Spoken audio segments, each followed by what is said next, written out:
Hello and welcome everybody. This is our very first broadcast on more than one streaming platform. So we're live on Twitch and we are also live on YouTube. First ever time for us. Divisional round is just around the corner. Peter, Will, how are we doing today? Yeah, man, I'm excited. It's good to finally be on two platforms at the same time, seeing double everywhere. So no, it's awesome to see. Divisional rounds now. So we're gonna thin out the herd even more. The cream of the crop are gonna rise up, and it's gonna be an interesting debate. Some interesting news as well, because I've got some things I definitely want to say about some of that stuff. So yeah. Yeah, it's definitely an exciting time. Trying to reach out to more of you guys to keep listening to us with our takes on the NFL. It's going to be an exciting divisional round game. Can't wait. Let's get it. Well, before we get to the game breakdowns, we will first of all go through a little bit of the news in the NFL. First of all, Bruce Arians fined $50,000 for that forearm jab, slap, whatever you really want to call it. Thoughts, guys? Because it's not normal for the NFL to fine somebody for an act on their own player. Yeah, no, I kind of feel as though Roger Goodell and those guys are just kind of like getting ahead of the situation, because what it is they don't want something like this to happen again, but on a more serious level. Like a coach actually grabs a player and throws him across the bench. You know what I mean? They don't want any of that to happen. So I think they're just using Bruce Arians. They're laying down boundaries, kind of like, they're basically saying this is where the line is. And to be honest, I'd say 50,000 quite a bit. I mean, I'd understand if it was 10K, but 50,000 for a slap. And it was obviously Bruce Arians didn't mean anything malicious by it. You can tell he was trying to get his player out of the situation, because he knew that if he went into that, he's going to get a penalty. So he was basically like, slapping him like, mate, get back in here. I think what it is because it was to the helmet. Yeah, it was to the helmet. Right, so if it was to the shoulder pads and he just basically like hit him and just pushed him away, that's a different ball game. But the fact that he hit him on the helmet, no, you don't be doing that. For real, yeah, no, I think that's basically true. it. That's true. I mean, hey, they're not going to take away the fine, so he can appeal what he wants. He's not going to get taken away by the NFL. It looks worse on camera, and the NFL is about their image and how it portrays. So, I mean, it would have been better if you grabbed him instead of swiping at the helmet. I mean, you could have grabbed the player and be like, hey, I've seen coaches grab players when the play is over and stop them, but swiping the helmet, it was different. I thought, like, what did he do to get like, it wasn't that, and it wasn't the usual. You know how coaches tap your helmet after a big play. It wasn't that. It wasn't anything like that. It was like a slap, but it was like a comical slap, because he wasn't like aiming to like smack him on the head multiple times. It was just a sort of like, he didn't turn his head into a drum kit. It was basically like, well, you get back in here, and he just slapped him on the head, and he was like, oh yeah, coach, yeah, good point. I don't want to get in a fight here. That's what it was. So it's kind of like it's just an interesting scenario. But here's the thing: even if you say it's okay to grab the player, if he grabbed him on the face cage and pulled him in, like, are they gonna fight him back? Because that happens every game. I mean, don't grab him on the face, but like, you know how players, some coaches will like, they'll grab you by your waist or by, they'll like inside of your pull shoulder them by pad, the shoulder body. blades, yeah. Not even the shoulder pad, like by the body, like, when you grab someone by the side and be like, hey, or maybe stand in front of the person and be like, talk to them, like, no, don't get involved. I don't. Yeah. That kind of thing. Like, it's not college ball anymore. Like, I mean, that's the stuff you think Urban Meyer would be getting away with in college. But in the NFL, these are like, if you grab someone there, they're gonna be like, excuse me. Yes, but it's an image issue, and NFL. I think it's an image issue. There's no taking back from that. Definitely. Well, that's some of the lighter news in the NFL so far. Well, actually, now to talk about one of the eliminated teams from the playoffs, Max Crosby has now put himself on the line and say that Bisaccia is the best man for the job in Las Vegas. So he is openly saying to his ownership, keep the guy that's already within the business. Now, this follows on from a report that came out in the last couple of days with regards to one of the senior players saying that the reason why that the Vegas Raiders, their fortunes turned over the second half of the season was that Gruden was gone. Gruden was a very significant reason why they weren't playing well.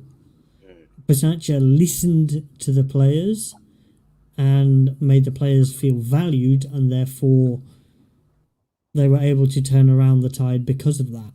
No. Thoughts on this? Because clearly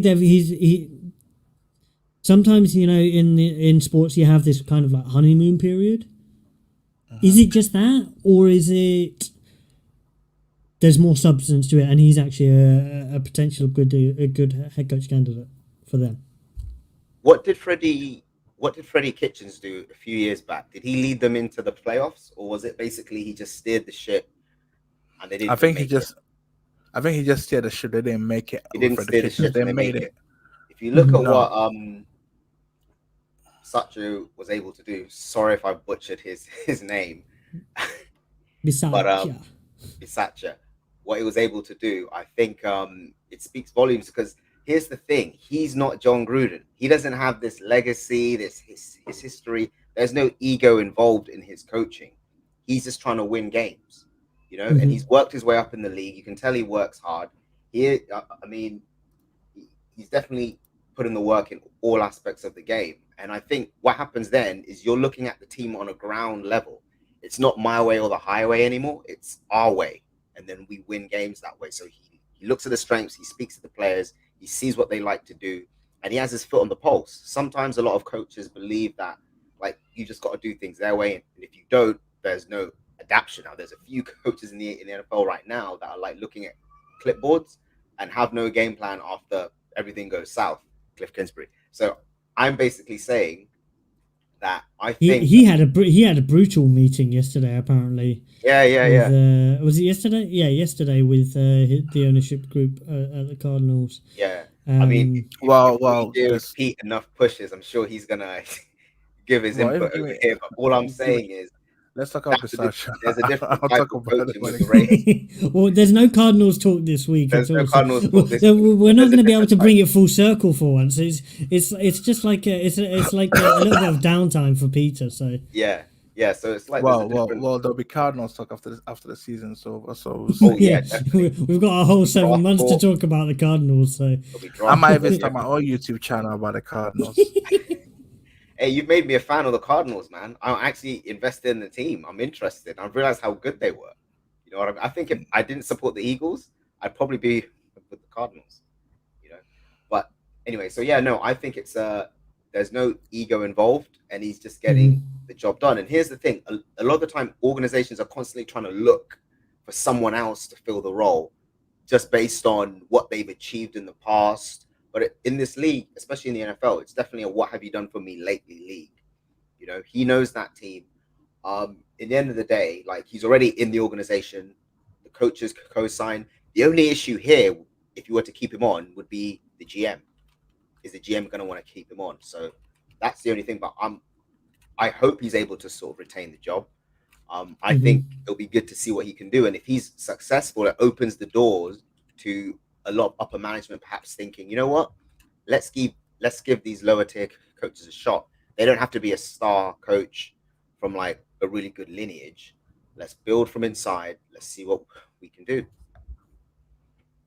Yeah, I think Bisaccia should be the right guy for the job, in a sense that he said a ship. And I think the biggest thing was Gruden was still in his old ways, though. I think Gruden was still riding guys pretty hard, and he didn't understand that there's a new NFL. Like, I think in the NFL, the way coaches coach is evolving, whereby you have to be an excellent communicator and teacher of the game, rather than the rah guys anymore, because we're entering into a new age whereby the new kids that are coming up, these new generations, they don't respond to harsh criticisms. They come off with the impression of a little bit of I know it Bill all. knows how to change his tact with different players. Exactly. So I think even Bill is starting to change his methods of not riding players hard anymore.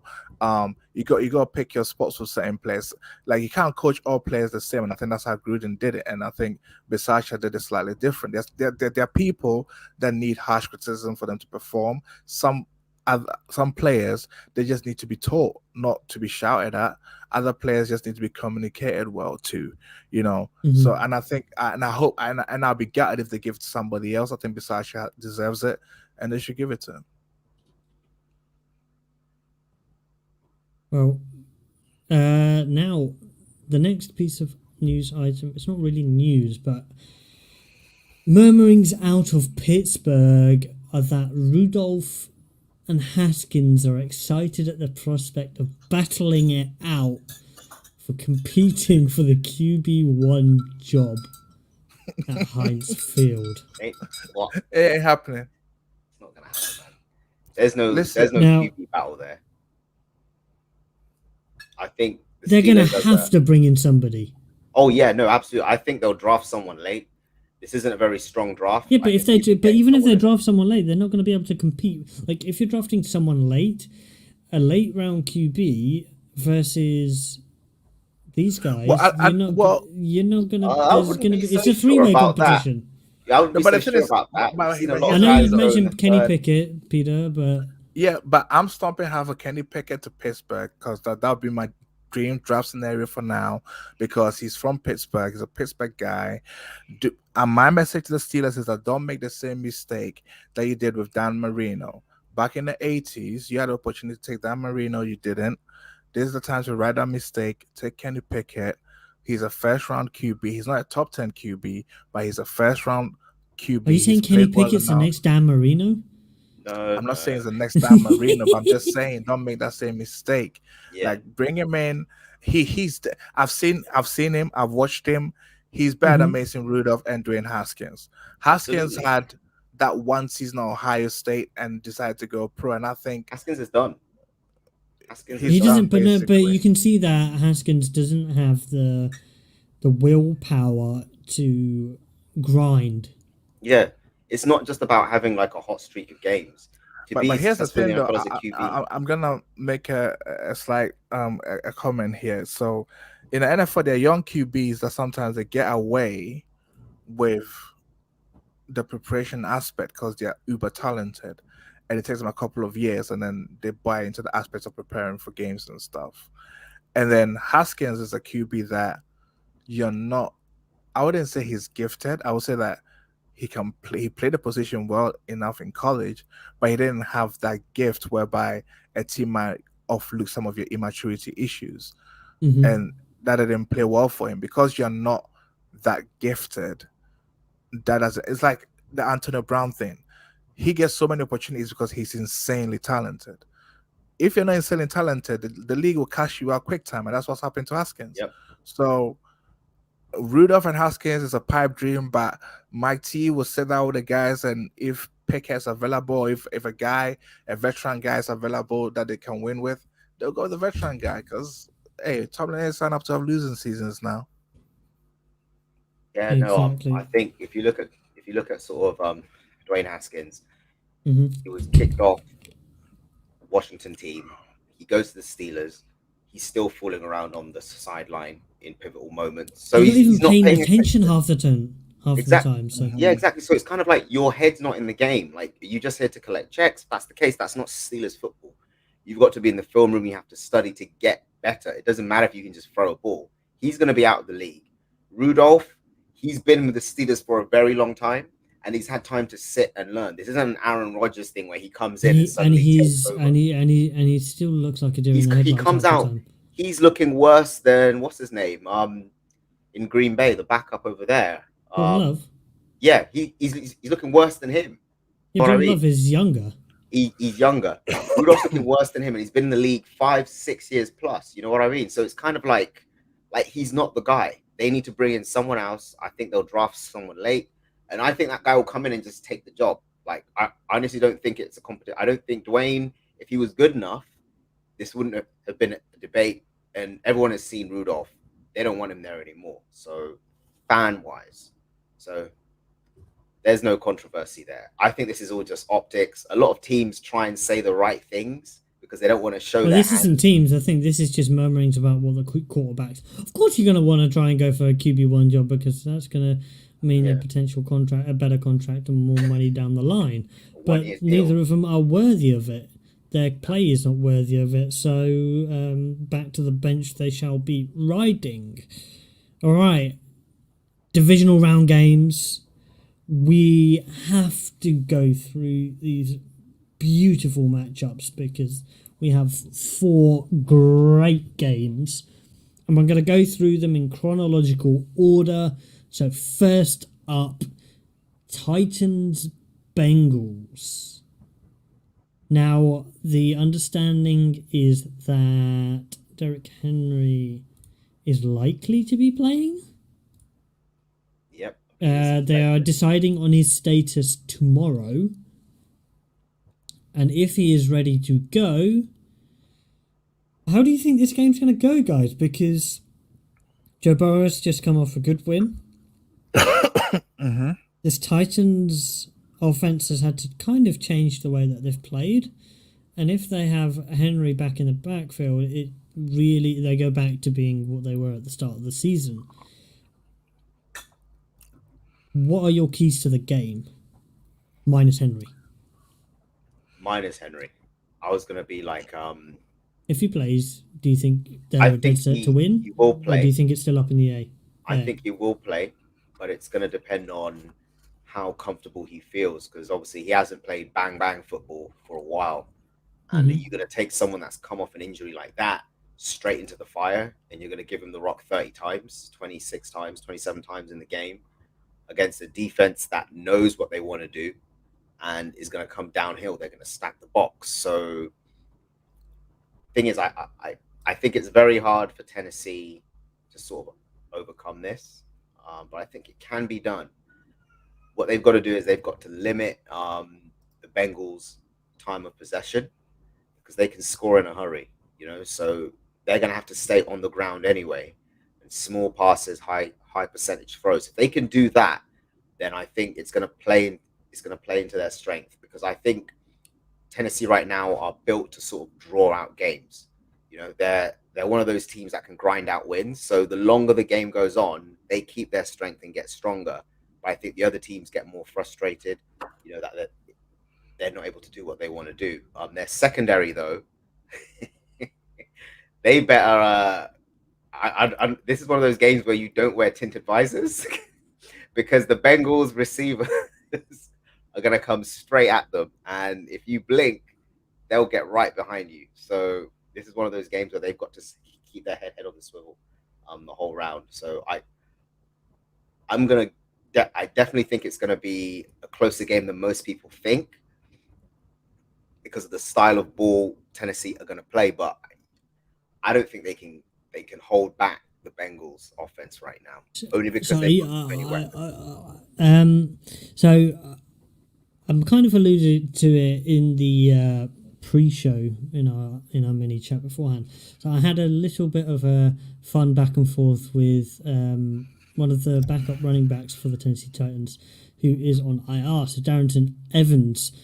And I was like, I know who I really want to be in the Super Bowl at the end of the year, and who I want to be winning these divisional matchups. And he goes, I think I know who I want to. And he goes, it's the same team. And he goes, I was like, sorry, dude. As much as I like you, as a Colts fan, there's no chance I can be wanting the Titans to get through this game. And again, I have a very good friend who is a Bengals fan, so I want the Bengals to win this game for selfish reasons, but I also want to see Burrow against either Allen or Mahomes in the AFC Championship game. I think that will give us a better spectacle than having Derrick Henry running the ball 35 times in a game. Yeah, but at the same time, I'm rooting for the Titans purely for the Stop it on Vrabel. Vrabel has done an outstanding job this year. You guys need to take a step and think about it. The amount of injuries that they had on their team, offensive line, defensive line injuries, Derrick Henry, who's literally their offense off, and they found a way to still get the number 1 seed in the AFC, speaks volumes to the Titans. And I think, yes, their secondary is suspect, but they have a pass rush now. Like their defensive line and that's the the defensive line is I think it's the main reason, right? You would say? Exactly. So they have a strong defensive line, or I would say put the whole group together like a strong front seven, and they can get after the quarterback. And if they can get after Joe Burrow in the playoffs, it helps your secondary. So that means that the passes are not going to be on time. They can disrupt the timing a little bit. And we will see if Jack Rabbit can play better in the playoffs as Derrick Henry comes back. I think the key we all know is the Tennessee Titans run game. Do the Bengals have the defense to stop the run game or slow it down enough to be able to steal a couple of possessions for Joe Burrow to operate? I mean, I know Joe Burrow and the receivers and the Bengals offense, they are going to get their points, but it's a case of how many points can Tennessee limit them to, and how many will Tennessee score to win this game. It could be a scrappy game too. All right. So on that discussion regarding the Tennessee Titans, once they no longer had Derrick Henry, how many teams with winning records do you think they faced after that point? I don't know how many, but I'm pretty imagining that they beat about 2 or 3. Yeah. Even still without. So the week after Henry got injured against my Colts, where my Colts pooped the bed and blew that 14-point lead, they played the Rams, and the Rams pooped the bed in that game. You know, the Rams have had they went through that patch where they weren't play. You know, they went through that kind of patch in the middle of the season where they didn't play perfect. They weren't playing that great football, correct? Yeah. Yeah. I mean, they did, but you also they had the Saints, the Texans. They beat up on the Patriots. They had the Jags. They had the Steelers, who don't always play very good football. 49ers, who, they're in the same round as them, but the 49ers blew hot and blew cold. Yeah, but okay, so the point is, like, are you trying to say that those wins are not quality wins? Because 49ers were a winning team. They got in the playoffs with a winning record. Patriots, a winning team with a winning record. The Rams, they won the NFC West. So those teams are playoff teams, and those teams have winning records. It's not like they were bad teams that the Titans beat up on. Correct. I think at the time, those teams were still finding their feet. Like, I really think but at the end of the day, better as the season goes but at the on. time, those teams that didn't have a losing records, though. Yeah. The 49ers, they were like top 500 at the time the Titans beat them. Yeah. At the time that they beat the Patriots were rolling. They had a winning record. When they beat the Rams had a winning record. Yeah. So it's not like they beat them when they were the teams had losing records. Maybe it's my bias. Maybe it's my bias showing through. I just try to get a bit objective here. There were times where the Titans. I was watching some of these games. And I was like, how are they winning these games? Because they weren't playing well. Yeah, but here's the thing, though. In the NFL, I always allude to this thing that sometimes I think we don't talk much about it, but coaching matters. So when your star players are out, that's when you see the quality of the coaching. Like, teams that find ways to win when they don't have their star players tells you how good coaches are. I always say this: injuries reveals how excellent your coaching setup is, and it's not just the head coach. It's about the other coaches, the DC, the OC, the positional coaches. How do they all come together to pull a victory when they weren't like the Titans weren't supposed to be the Rams? They weren't supposed to be the 49ers. Like, and the Patriots, these teams were not supposed to beat them. I just really wish that they had been able to play the Colts without Derrick Henry this season. Because we had him in both games. I know. But we would have somehow managed to poop the bed in those games, because that was the modus operandi for the Colts this season. Okay, key for the Bengals in this one, I think, is the D-line. I don't think it's on offense. I think it's their D-line and how banged up they are. And can they stop the run? That's the key. So I Because haven't. playoff football, the running game yeah. becomes so important in playoff football. So I'm gonna put the Cincinnati Bengals 21-21 season, right? So defensively, rushing yards. Okay, so they gave up just over 100 yards rushing against the Raiders. They gave up 205 yards against the Browns, but then obviously nobody really played in that game from a like they rested everyone point of view. Yeah. But 155 against Chiefs, 133 against Broncos, 100 yards. So a lot of teams, they've kept the entire defense completely, the rushing offense completely bottled up, or they're getting 130 plus yards in the game.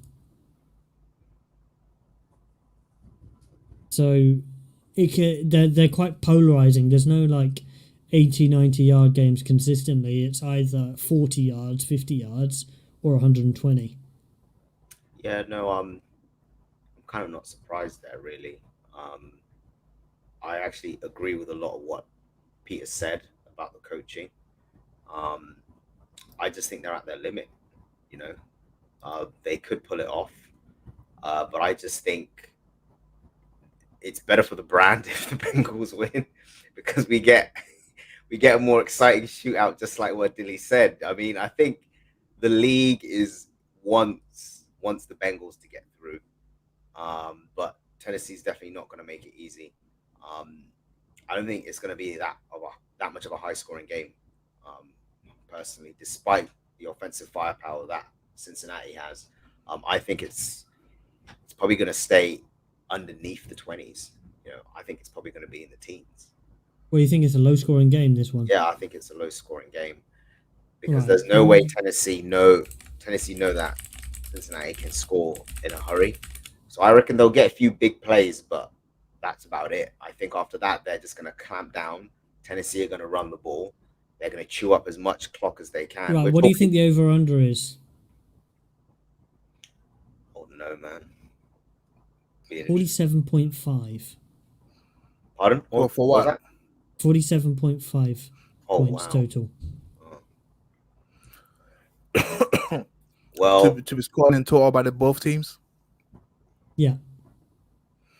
Well, they're guessing the score will be around 20 something. Yeah. Like, they don't expect it to be a high scoring game. They expect it to be a bit of an edgy game. I mean, I think Cincinnati has an absolute chance. I mean, if Tennessee don't get pressure on Burrow and Burrow is able to navigate the pocket and find his receivers, it's going to be a win for Cincinnati. But if Tennessee's pass rush shows up, if the defensive line, for me, my biggest key is how dominant would Justin Simmons be in this game? Can he affect the interior pass rush? Because this season he really showed up for the Titans in the interior of the defensive line. And I think right now when you talk about the top 5 interior defensive linemen, you've got Donald, Hayward, Cameron Hayward, Chris Jones. I think Justin Simmons probably in that tier. You're not putting you're not putting DeForest Buckner in that tier. No, but I said 5. I already counted 4. You didn't let me finish. I know, I was waiting for the 5th. Come on, you putting some shade in my guy. You didn't let me finish. Like I told you, like DeForest Buckner. Yes, I count him as part of those 5. Like those 5. That's your power 5, right? Your power 5. The power 5 interior lineman conference.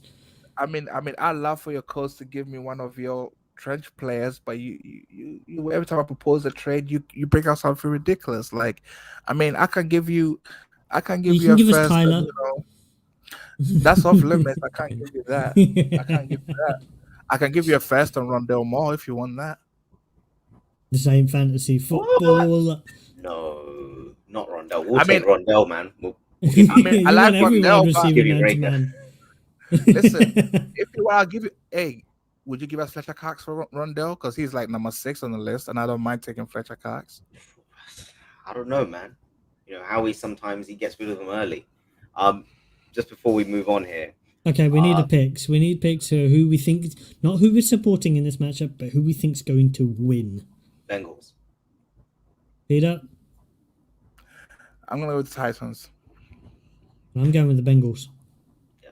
I think Joe Burrow's got a bit of ice in his veins at times. All right, we'll see how that. We will see how this is the next step up. It is the next step up. Did any of you guys see the incident in the Cincinnati bar afterwards, where coach? Nah, I missed went about read into the about it though. So the Yeah, coach no, I think I went heard. into the bar with a game ball, Yeah, I heard about that. and this is the first win of many, and like just kind of soaked it all in because obviously it had been so many years, and he kind of wanted to sample the atmosphere in the actual city. Yeah, Quite a cool thing for him to do, and but it also humanizes the team. It humanizes the coaching staff, and it brings the city together. That is something that you can't kind of like rule out. Yeah.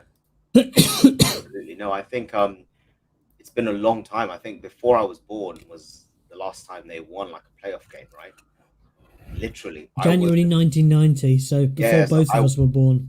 Yeah, so it's been a very long time, and I think the city has suffered for so long. Like they've had some all-time sort of greats in there, but they just haven't been able to get over the hump. They've had good coaches too. They had a very good wide receiver who added to the loss record, didn't great they? Young defenders as well that have gone on to other teams. They're literally the Southampton of the States. You know what I mean? So it's their reward. So I think it's really cool. Can you imagine being in that bar and the head coach of the Bengals just walks in? He's like, "Here's the game ball." And you're like, no, but he gave a little speech as well. Yeah, no, it means a lot. There's a speech online, so it's worth checking that out. Now we will move on to the Saturday night playoff game at Lambeau Field between the Green Bay Packers and the San Francisco 49ers. Now, this is an intriguing matchup because the 49ers are spoiled sports in the way they play, correct? Yep. And do any of you guys think that they have a chance against the bad man, Aaron Rodgers, and the way he's playing this year? Because he's not turning that ball over. He is that offense is very efficient generally, and that defense is getting takeaways. Yeah. I mean, absolutely. I don't see it. I don't see the Packers losing this weekend. If they lose it, to me, it will be the biggest shocker of the playoffs, and here's the reason why. Throughout the season, the Green Bay Packers proved they can find other ways to win. Rodgers don't have to absolutely throw the ball all the time. They have a running game with Dylan and who's the other back? Jones and Dylan makes a very good tandem of a running back, and they can run the football. Namely, when they played Arizona Cardinals in the season, they had to rely on the run game, and that helped them a long way to getting the victory. Other sports that they played this year, they've been able to run the football, which has complemented them. But 49ers DBs, just to add on your thing, 49ers DBs have been penalized a lot this season.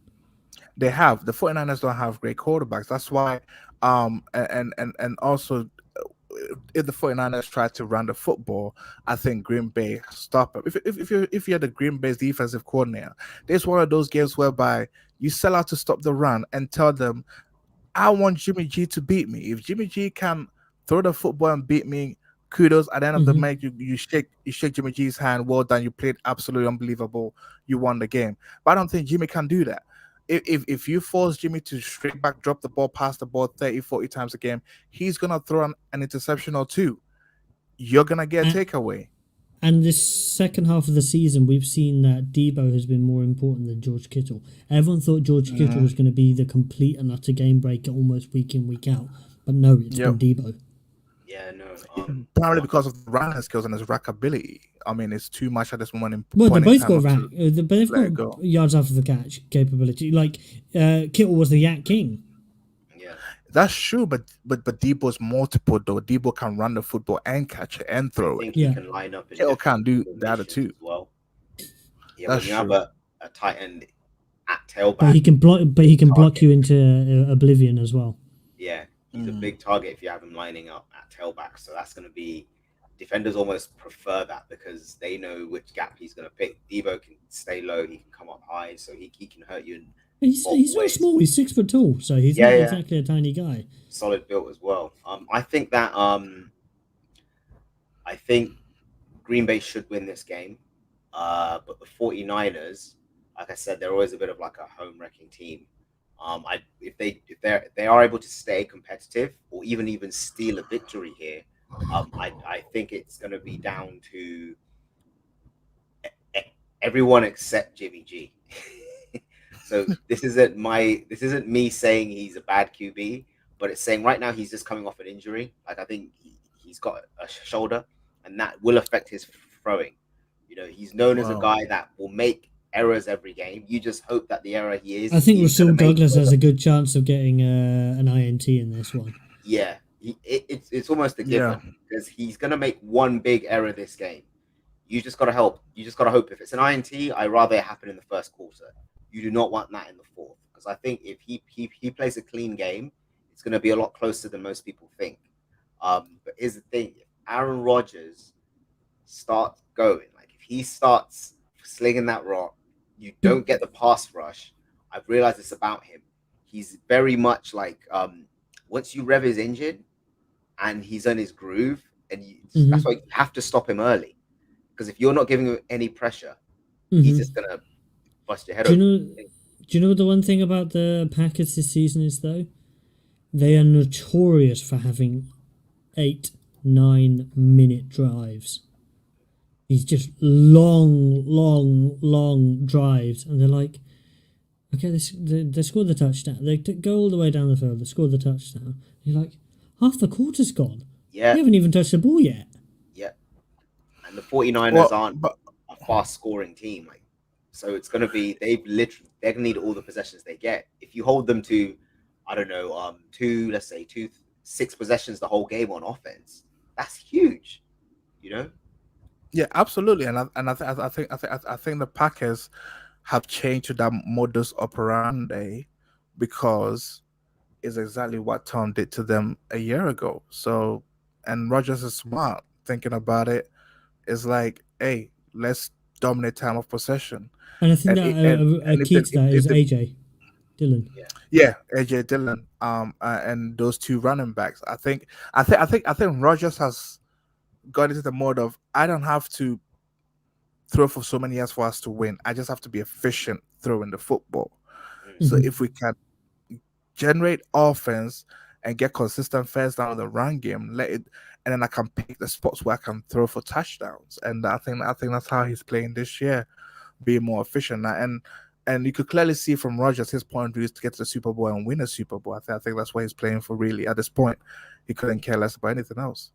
There was a funny joke on the Pat McAfee show with regards to how Rodgers is efficient. So I think this was talking about the previous season. So last season is like, so AJ Dillon's waiting for like his first carry, and it's like, all right, he's like, yeah, they call the play, and it's going to be a run, whatever it is, and Rodgers takes it from under center, just looks at Devontae Adams, sling.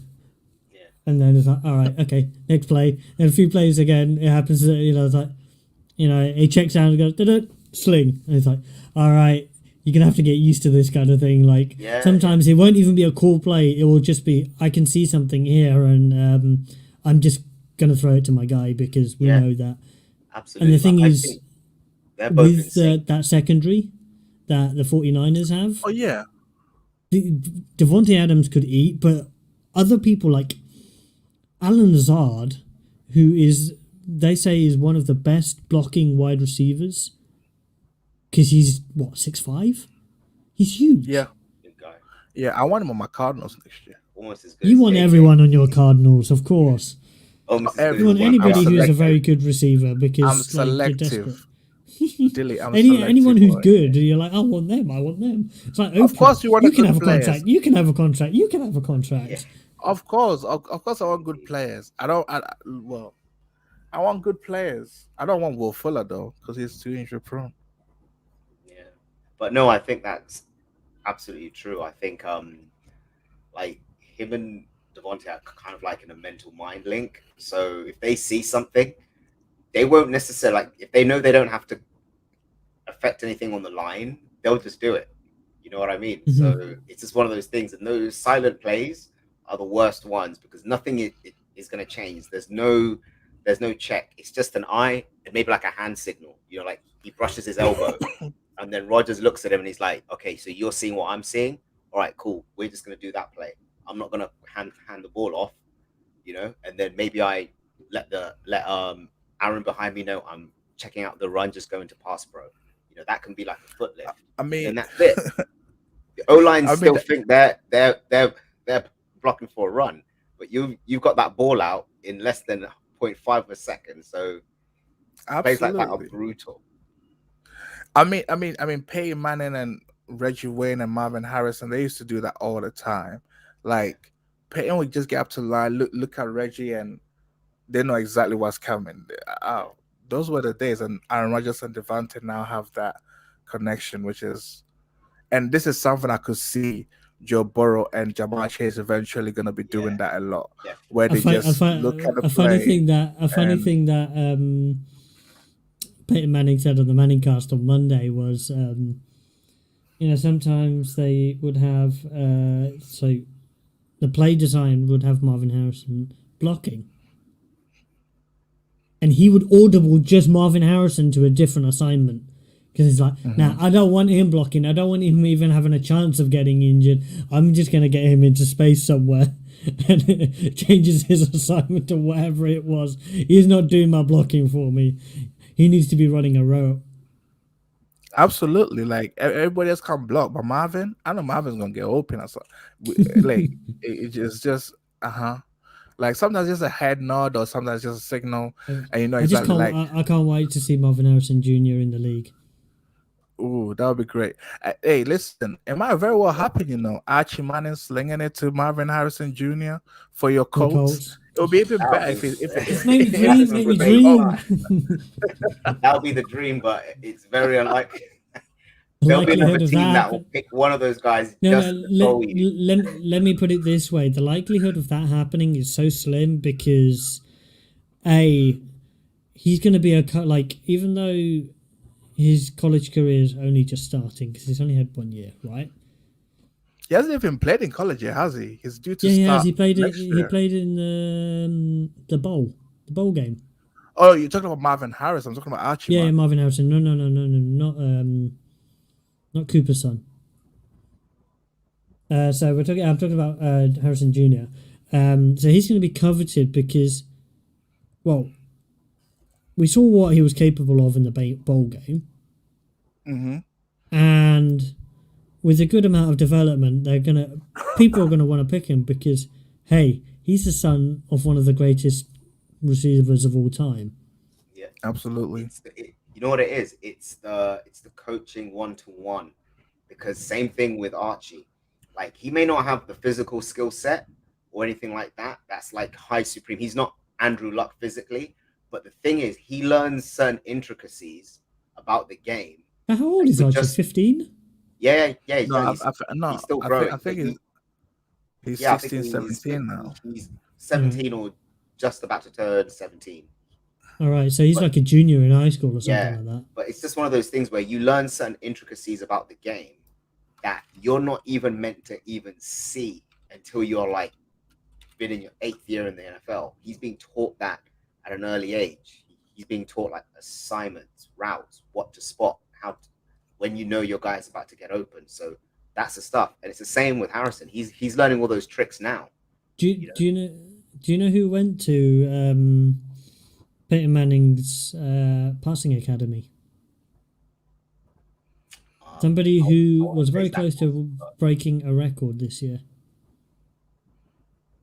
I was going to say Zach Wilson, but I don't think it's him. He's not a passer. He's a pass catcher.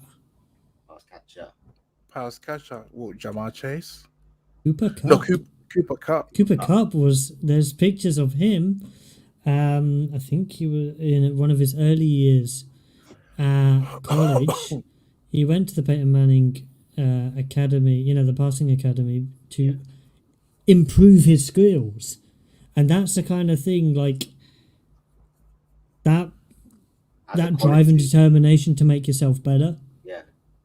As a college student, they're not getting as paid, a college student. So he's taking that time outside of term time to actually get better. Most kids will just go home, chill out for like a few months, and then get back into college and play. But he's using that time because I think he knows he can be great. Like he probably knew. So he's sharpening his sword, getting everything crisp. All right.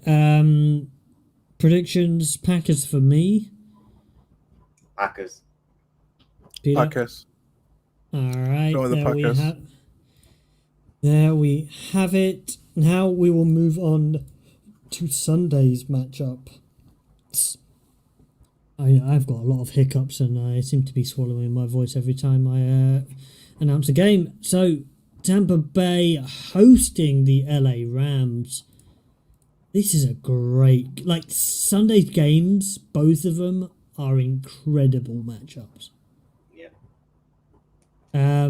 Keys to this game, what do we think they are? Do we think... All right. This defensive line of the Rams versus Brady,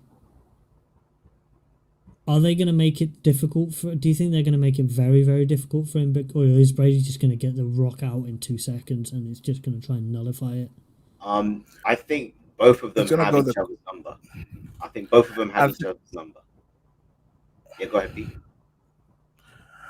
I think Brady's gonna utilize a quick passing game because the Rams are gonna be like, we're gonna take our chances and come with our defensive line, pass rushing at the highest, going hard with the pass rush there because Donald, Greg Gaines, number 94, and Von Miller and Leonard Floyd, those guys are teeing off. And I think in this game, Von Miller is going to switch to the left outside rush, which is where he normally plays.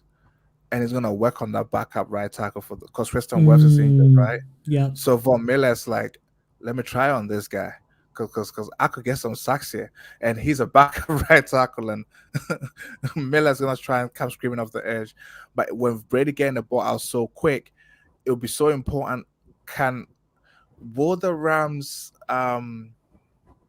linebackers and corners be able to tackle Giovanni the Bernard receivers?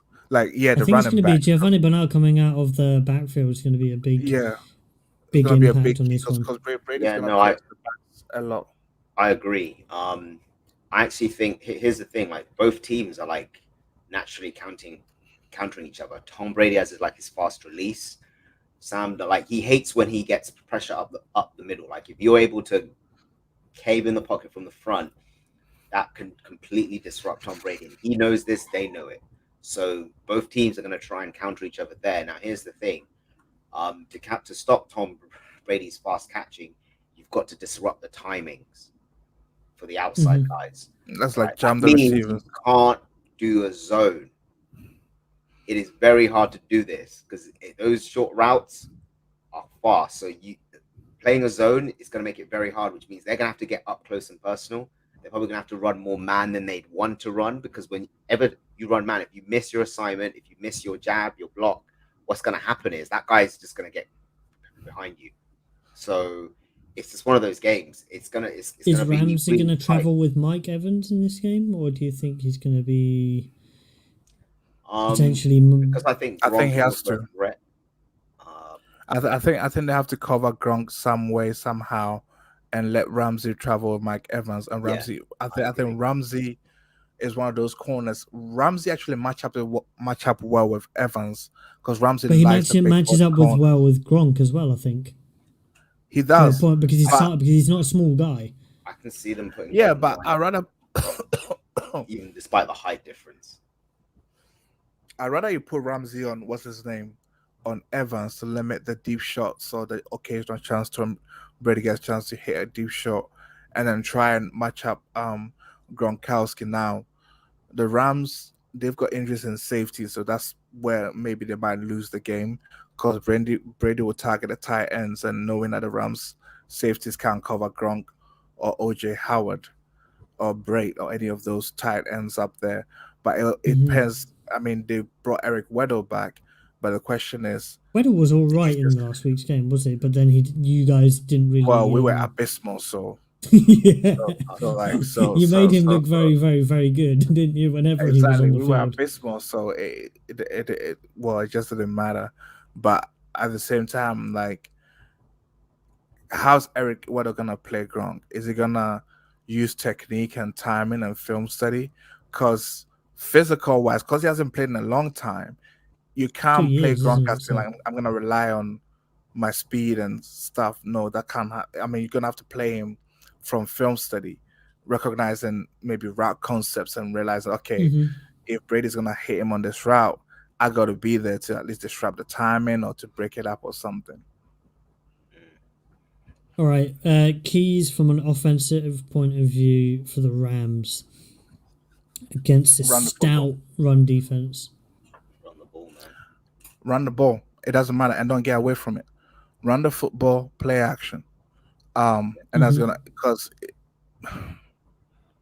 don't get cocky and try and put the ball in. I know Matthew Stafford's a very good quarterback, but you can't go into this game thinking I'm gonna have my. If it goes into a shootout, Brady's probably gonna win because Brady's shown that he's very capable of throwing for a lot of yards in a game. Correct? Yeah, he has. So that's why the Rams go and limit the time of possession. And the Cowboys tried to shoot out in week 1, didn't they? And they lost. So it's just an example. Make sure that Tom Brady doesn't get the ball last, because he will. It's almost worth sort of taking a risk there. Hopefully he has it last, when they're down like 21 or something like that. Yeah. Then like there's nothing you can do. You're gone. Like, it's fine. We'll let you. In fact, they'll probably let him score, just so that they can get the ball back and wind down that clock. No, this is hopes. This is hopes. So I'm not saying that this is what I'm predicting. Yeah, but the Rams went on the end of that. It doesn't matter who it is. This guy is evil incarnate. Even when they're down 28-3, listen. Here's the thing: when you play Tom Brady, right? If I'm an OC or if I'm a head coach and we're playing Brady and I'm up like 21 points to nothing, step on his neck. Don't let up. I'm still scoring touchdowns into the fourth quarter. 2-minute warning. I'm still scoring touchdowns. I am not leaving any single second on the clock for this guy. No way. Like when the Redskins played Tom Brady earlier this year. Excuse my language. The football team. When the football team played the Bucs and they won, they were aggressive. They said, you know what? We will try be aggressive and not let him have the ball back. Remember that drive? It was like a 14-play drive that literally wiped the clock down. Yeah. So that's how if the Rams has an advantage of getting a 2-score lead, you milk that clock so that by the time he gets the ball back, it's only 2 minutes or something. I think another key from a passing perspective is going to be OBJ having another very, very good game, because Cooper Kupp's going to see a lot of coverage. Yep. And OBJ is just going to have to do what he did last week, and that is play very, very to the capability that now everyone believes he has rediscovered, because it's been a while since we've seen OBJ play this level. Correct? I don't think it was all Baker though. No. Rediscovered. I said rediscovered. Yeah. Despite his injuries he's had, it's not a coincidence that he's just got a better quarterback, and now he's suddenly being able to perform and execute. Hey, he was the second best quarterback in the last game. Yeah, so it's just one of those things, man. I'm just waiting. Oh, come on, Peter! Just zero reaction. It's just. He's not. What you mean? I just said OBJ. I said he was the second. No, OBJ was the second best quarterback in the last matchup that he had. Bro. That's deep. Don't worry. Hey, Kyler's give it away. listen. He's like, I'm out. Listen. Well, can you save this he had segment, glazed please? over. He had glazed over because we're just talking about the Rams Well, too highly for his liking. just save me this segment so the next year when Kyler's bossing up, I can play this clip. It's now on YouTube, so it's permanently. No. I said from a rating perspective. Yeah. Do you know a funny thing was? There are two players who have like a very, very high quarterback rating, like stupendously high. I think it's like 140 plus quarterback rating, who have attempted more than 5 passes in their career since like 2014. Who are those two guys? I saw this stat, and I haven't quoted it perfectly. One's OBJ and one's Jarvis Landry. Oh, fair enough. Yeah, no. Because they're just whenever they throw the ball, it goes for very good yardage or it's a touchdown. Yeah, no, I think I wouldn't be surprised. Like I think Odell is he's gonna be a problem in this game because I think him matching up against any of their guys is kind of like a mismatch. And he can get over the top. I mean, he can run every route. Hold on. He can run every route. Do we know what the Bucs injury report is saying in terms of their cornerbacks? Are they all back now? Because they had some injuries, didn't they? They did have some. Let me have a look at injuries right now. Bucks wise, Sean Murphy Bunting didn't participate in practice. Okay. Tristan Wirfs didn't participate. Rojo didn't participate. JPP didn't participate, and Ryan Jensen did not participate. But I believe they're just that may have been a veteran day. Yeah. For him on a Thursday. Okay. Is Ryan Johnson gonna play? He's not even on the Ryan Johnson. He's not on the report. Okay. Ryan Jensen, not Johnson. Yeah, Ryan Jensen. I don't know. Because he got banked up in the last game, and I know for a fact Tristan Wirfs is not playing. No, because you saw the state of it. No. I think they should play him and just have him go against Von Miller or Donald. 1-on-1. Who? Every time.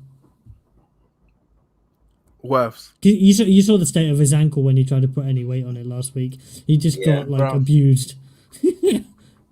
Bro, I think that's the biggest. Well, I wish him full recovery, but it's the biggest thing that might help the Rams in this game because he's one of the best tackles in the league. Yep. Most definitely so. All right, we're gonna have to put our staff down. Right, who do you think is going to be winning this one? Rams. Prediction, not now. I want you to say who you think is going to win, not who do you hope. Because I know Peter hopes Brady to lose because he won't say Brady is to go 0-17 every year. We know that, but well, I'm still gonna say Rams because I think the Rams at this point are a better team in the terms of they're going all in. Their pass rush has showed up in the first game in the playoffs that they played last week. They won again. You could say they won again primarily because the defense was so dominant. All right, okay. How many bad calls is Brady going to get this game?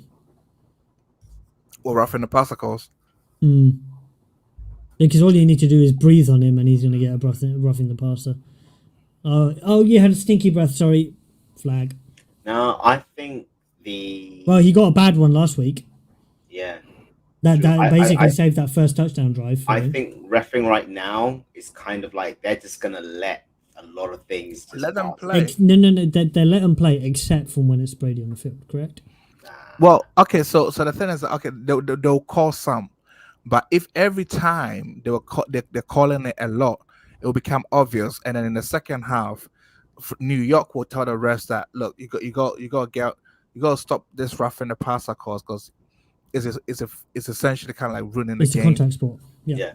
It's a setup though because he's going to get rid of the ball very instantly. So it's going to get to the point where the ball's literally left his hands and they're already on him. Let's say they're on him. I do want to see him get hit hard in this game. Yeah. So they're going to be like, oh, roughing the passer, but he's definitely going to look for a few calls, especially if he gets some pass interference, because he's going to be desperate for his guys to get open. So if they get dragged or touched or anything like that, he's definitely going to be looking at the ref like, ref holding, you know. So I mean, this one of those games whereby to eliminate that, if you're gonna come with a strong pass rush and gonna get the ball within 2 seconds, jam the receivers on the line. He'll be forced to hold it. He'll be forced to eat it. They absolutely can't give him free releases. You gotta find a way to jam him on the line, and not give free releases. But I also feel like McVay needs to have a good game plan and don't make this a Brady versus Stafford game. Same game plan as last week. You've gone back to your bread and butter, random football, bootleg, play action. The thing is, it's not just Cam Akers. They've got two very good running backs. Yeah, Sonny Michel. Sonny Michel has had a full-blown renaissance in that team. He's shown the league what he's really capable of, and it's going to be really interesting to see how his future pans out as well. I love the Rams. All right, I'm going Rams. I think they're going to win this one. Will, did you say your pick? Rams. So it's a full house on Rams in this one. Well, it is the earlier of the two kickoffs on Sunday, and now we will get on to the final matchup, and that is an 11:30 p.m. UK time kickoff, 6:30 Eastern, between the Bills and the Chiefs. Ooh. Over under in this game is 53.5. The probably will beat that. It's gonna be a high scoring game. I want to see a full blown shootout. Yeah. I want to see an 80-point game. I don't want to see any. I want to see lots of drama. I want to see a defensive touchdown. I want to see I want to see a game for the ages. Yeah. Like a bit like Chiefs Colts back in the Andrew Luck days. I want to see an immaculate fumble touchdown, something ridiculous as well. Yeah. Because we know that this game can have everything. Do you want to see it go overtime in the 40? No, because I want to go to bed. You want to go to bed? It will be like, what, 2:30, 3? Yeah. Because both these guys have the ability to just keep on scoring. So it's just one of those games where, I mean, it's so hard to pick who's going to go. I think Allen right now is on a tear. He's not holding back. You know, Singletary, he's starting to sort of get his feet, especially in the playoffs. He's going to be needed this game. Here's the thing. Ideally, you want to slow both offenses down by running the ball, right? But this is the one game where it's kind of like they could do that, but they'd be doing their own team a disservice, if you know what I mean. So it's kind of like who can run the ball?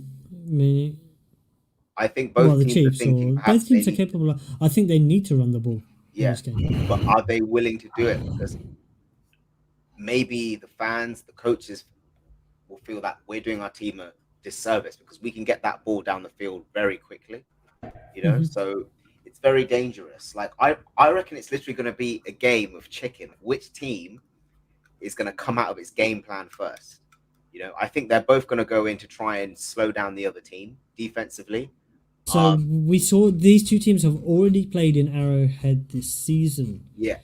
Granted, that game, Sorensen was starting at safety.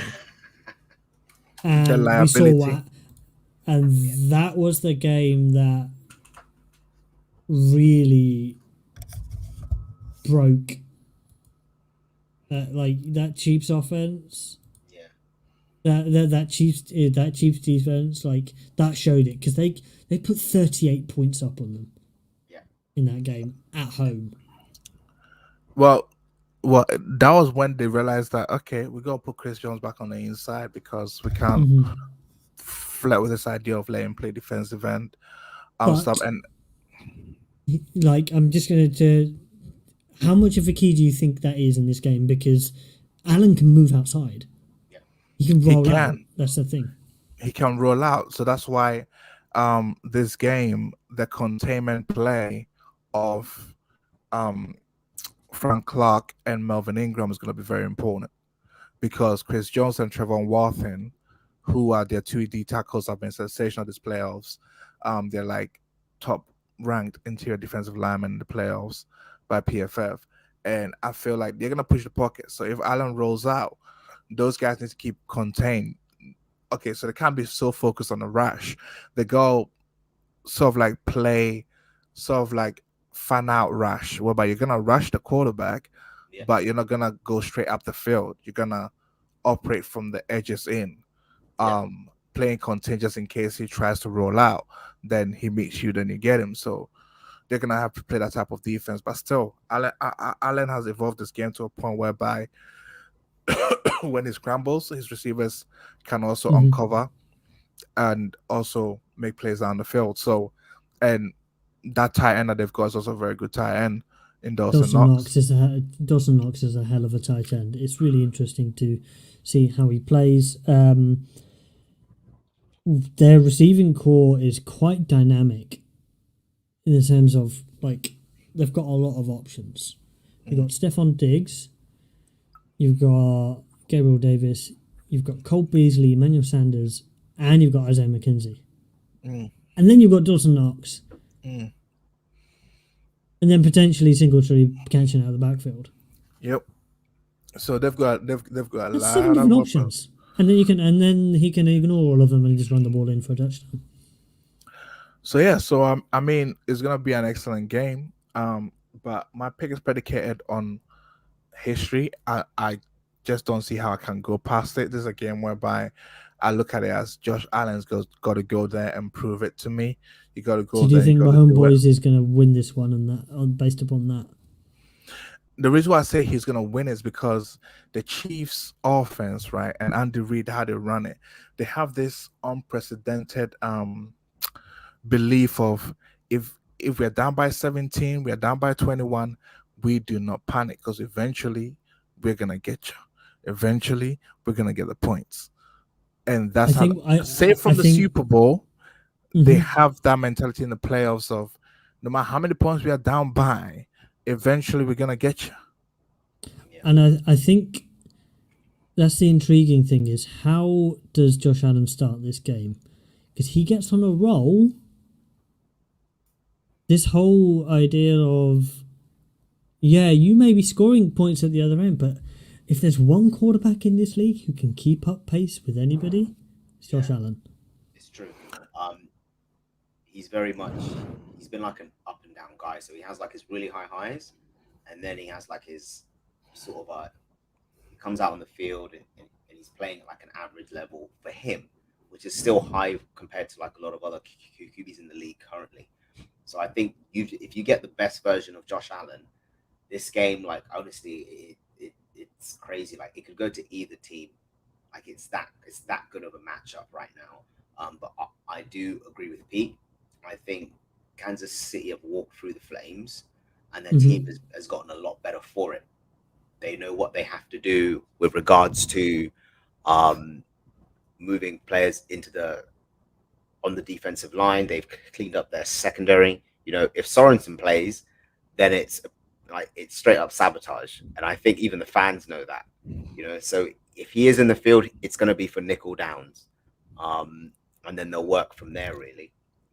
So, I think after this season, they just need to retire Sorensen. Sorensen just needs to.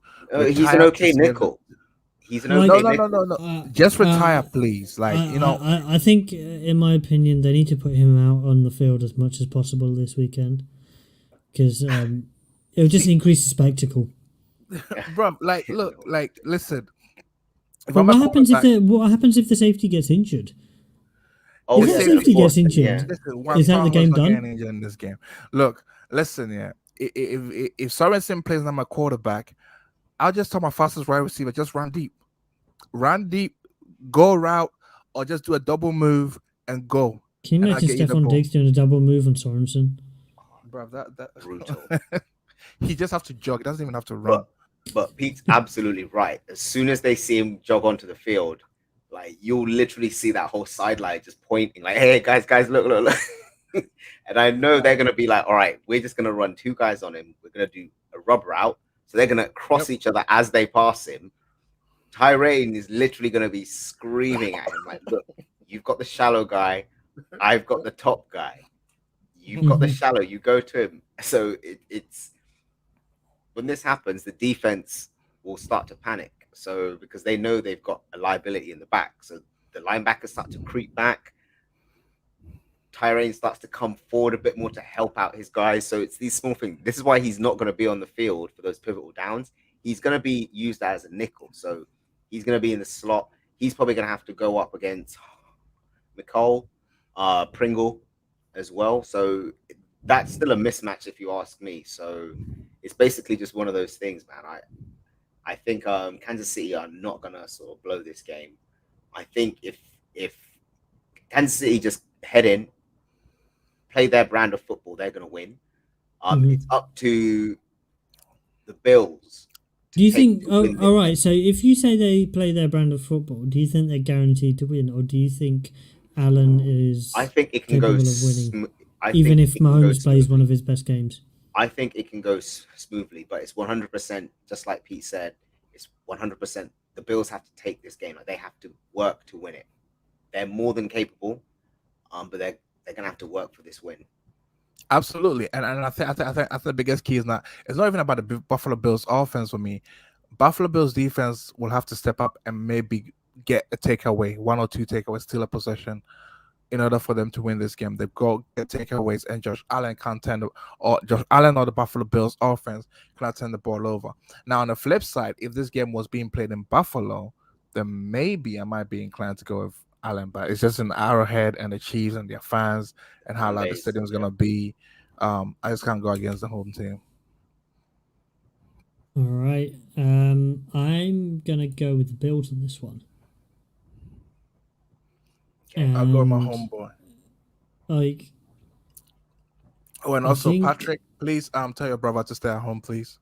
Is the playoffs? I think he needs to go to the game, and I think he needs to do a TikTok dance. And no. He needs to put he needs to put that curse on that team just to let these Bills, stay at home, watch from home. No game tickets. Get tickets for your mom, your dad. He's going to be there. He's going to let your brother stay at home. So Bills for me on this one. I just see Josh Allen doing a madness in this. That's all it is. And I see Singletary having a massive impact in this game, on the running game. You think he'll get over 100? No, but I think he'll have a massive impact by getting 70, 80 yards. 80, and that's good enough of an impact. Because Allen runs the ball enough. Yeah. For them to, for it to be a combined between the two, enough yards. I'm proud of Allen, especially in his rookie year. Like, everyone just said, he's going to be this bad, No, in his rookie year, in his first 2 years, he was literally like running back 1. There were memes where everyone was open on the field and they all looked to the side and they just saw a QB sprinting down the sideline. And everyone was like, what's he doing? Like, we're all open. So I'm glad But he honed his skill. He properly honed his skill. But Josh Allen is for me, he's an inspiration, and he's one of the guys that I just hope that my QB can take a bit of a note from Josh Allen and how he improved himself. There's a little bit of difference in stature. Not in terms of stature, but in terms of habits. Ability to. I think I'm talking more about habits, because I think when Allen first got into the league, his first 2 years he was a 52% passer. Now the last 3 years, he's improved his accuracy 69.2%, 63.3%. And it's credit to the offseason work that he got together with his QB coach after the 2019 season. They sat down, he took accountability, he looked at his play, he realized that the way I'm playing is not good enough. What do I need to do? And then he worked tirelessly. He watched films, improved his mechanics. I think Jordan Palmer said that they took all his tapes from his first 2 seasons and they broke every single throw down, and they worked on his mechanics and his decision making, where he was going to football, broke down his offense, got some guys that he can work with in the off season throwing the football and challenge him. And when he went back, he was a completely different quarterback. playing for the Buffalo Bills. So I think it shows credence to people that with your natural gifted talents, you still have to work hard. This is the NFL. You are not gonna come into the league being a gifted, because in high school and in college you can just thrive off your natural athletic gifts. But when it comes to the NFL, I always say this: the difference between an all pro, even pro, but other popularity contests, but you still have to play to earn that popularity. The difference between Pro Bowl, all pro, those top performers and those players that have a Hall of Fame career is your hard work married to your talents. Because there are players that are in the league that might not be as talented, but when they work hard, they get those honors. But when you're gifted, there's a saying that hard work beats talent. But if you're talented and you work hard, you're up there.